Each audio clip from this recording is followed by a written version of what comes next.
Hello guys and gals, it's Soulfax here and welcome to another episode of Mondays with Soulfax. Have you got your coffee? I have mine right here. Slurp and smack of the lips. So what have I been doing this week? Well, a lot of things have happened and a lot of things caused delays to the 5th episode of Witcher Lore, but still it is on its way and I apologize for the delays. It's probably going to be released maybe this Friday, so this week Friday, or Wednesday or Friday, not really sure just yet, but I will keep you posted. If you don't know, I have a Twitter account on which I tweet about these kind of stuff, so if you want to know when a certain video is going to be released, follow me on Twitter and you will know those kind of things.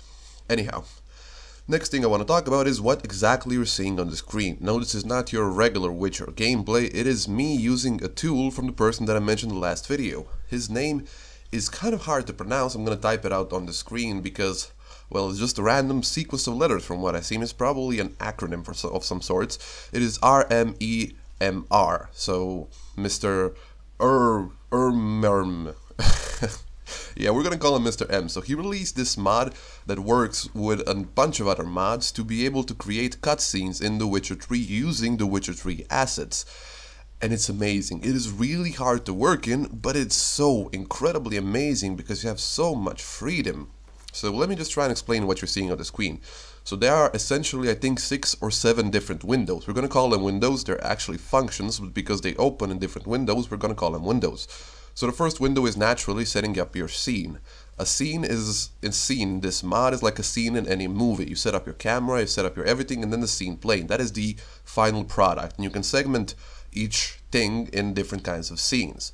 Next you have your assets window. Now the asset window is very important because everything that is in the game is contained in the asset window. You can use almost every single character that has appeared in the game. Every main character, every background character, every character that has dialogue, all the animals, the horses, the monsters, everything. And then there is another part of it, you can use the actual physical non-living assets, like bookshelves, houses, doors, and stuff like that. You can actually make, well, not a real life, because this is not a real life, a lifelike movie set in the game, and that is just so amazing. I haven't tried actually using non-living assets, as in houses and tables and chairs. I'm just currently experimenting with making some sort of short animation, short story within the thing, within this mod, because it's kind of difficult. But yeah, moving on. The second window would be the camera window. Yes, of course, the camera window. Oh, sorry, I needed to burp. The second window would be the camera window. In the camera window, you can naturally adjust the position of view, the point of view from which the scene is going to be viewed. So it's basically like having a camera on a trolley and you're just positioning it where you want it before the scene. Now the thing is, you can make moving shots like the camera is on wheels and moving around, but that requires a little bit more finesse and a little bit more knowledge than I currently have, and it requires going out of Witcher 3 and actually messing around with the code of the script you're using. So I will need to look into that because that's going to be a big deal changer, a game changer, not a deal changer, a game changer. It's going to be a big deal and a game changer. Moving on, the third screen is, what is it? The third screen is, well, that's, oh, the placement screen. Yeah, of course, the placement screen, where you can pick up any asset that you have on the screen, that you have selected, that you spawned in the game, and you can move it around. And it's very easy to work, and it's very intuitive to work, and you can also change the camera point to a neutral camera point that will not reset your actual point of view that you're using in the second window in the camera window. So yeah, there's not much to say about it, but it's very functional, it's easy to use. Now the fourth and the fifth window is where it gets really interesting. In the fourth and the fifth window are the animations and the mimics. So let's first talk about the animations. In the animation window are contained almost every single animation that is found in The Witcher 3.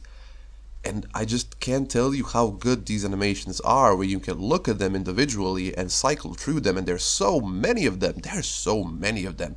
This game contains a lot of animations. When you're playing it, you don't really appreciate it, but when you use a tool like this and you try to assemble scenes, you really appreciate that the developers went through so much effort to craft these amazing animations. Then now that we have, thanks to Mr. M, at our disposal, and we can make even more amazing stuff with it, so I'm just blown away.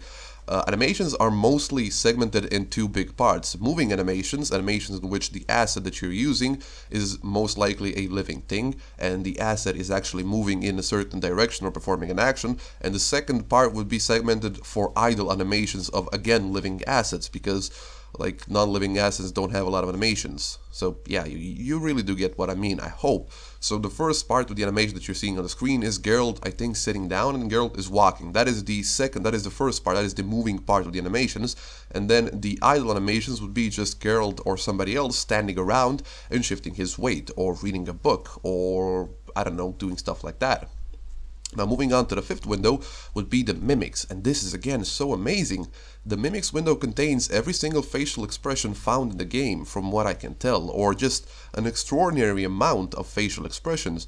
And you can use a facial expression from another character on a completely unrelated character, and it's amazing. I mean, I use a facial expression, I think this is disappointment, or one of the many variants of disappointment, so it's just again, I'm blown away, and there is literally very little limits to what you can do with this. Well, there are some technical limits, but if you ignore the technical limits, with the tools that Mr. M has provided us, there is a lot we can do, and it's just amazing. Now, one thing that I failed to mention, animations, when going back to the animation window, are usually segmented into 3 or 4 parts. So there is, let's say, for this kneeling animation that you just see on the screen, probably see on the screen, I don't know. There is a animation where Geralt stands and then kneels. That is one animation. And then an idle animation where Geralt just continues kneeling for a certain amount of time. And then a third animation when Geralt is getting up from a certain type of kneel, because there's different types of kneeling animation, idle kneeling animations.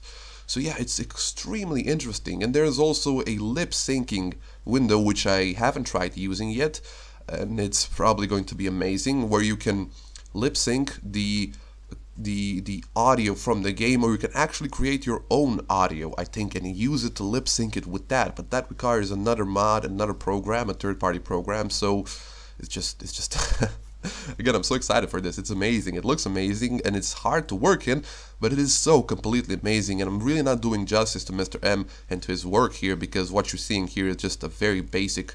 This is literally the most basic animation that I could think of, so I can record it for this video. It's just so freaking amazing. I've said amazing like a gazillion times in this little clip, but it's amazing. So now that I spent a couple of minutes talking about this mod, actually 7 minutes, that's really a lot. Anyhow, what else has happened this week? Well, I purchased and downloaded a video game that, well, this purchase and subsequent download, is probably the biggest mistake I've committed in the past couple of months. I've purchased Dark Souls 3, and you're probably seeing it on the screen, depending on whether or not I can actually record it, because I've been having some issues with recording this video game. Anyhow, this game is a huge time sink, because I'm a big fan of the Dark Souls series, and Dark Souls 3 is the only one, other than Dark Souls 2, that I haven't actually played extensively. Dark Souls 2 is a game that I don't want to play extensively, because I just don't really enjoy the mechanics of that game for some reason. It's just so off-putting. Anyhow, it's an amazing game. From what I've played so far, it's really a worthy sequel to Dark Souls 1. It is not as interconnected as Dark Souls 1, that's one of the things that I really noticed. In Dark Souls 1 you didn't have warping between bonfires at the beginning of the game. You would ride from Undead Asylum to the Firelink Shrine, and from there you would have 4 or maybe 5 routes immediately open to you that you can take, and all of those routes had different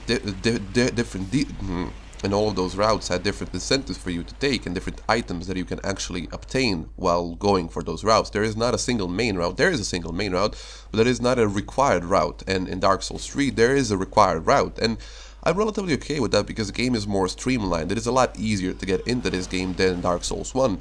A regular player would just go in Dark Souls 1 and play for a couple of hours, and then just realize that he's not supposed to go to the graveyard at the beginning of the game. He can go there, but he's probably not going to have a very good time.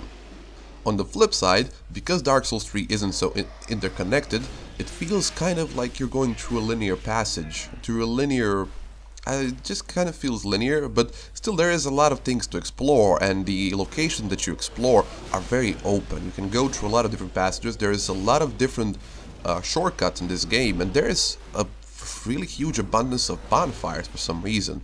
I haven't seen this many bonfires in a Dark Souls game since Dark Souls 2, but Dark Souls 1 did really stretch the distances between the bonfires extremely, so yeah.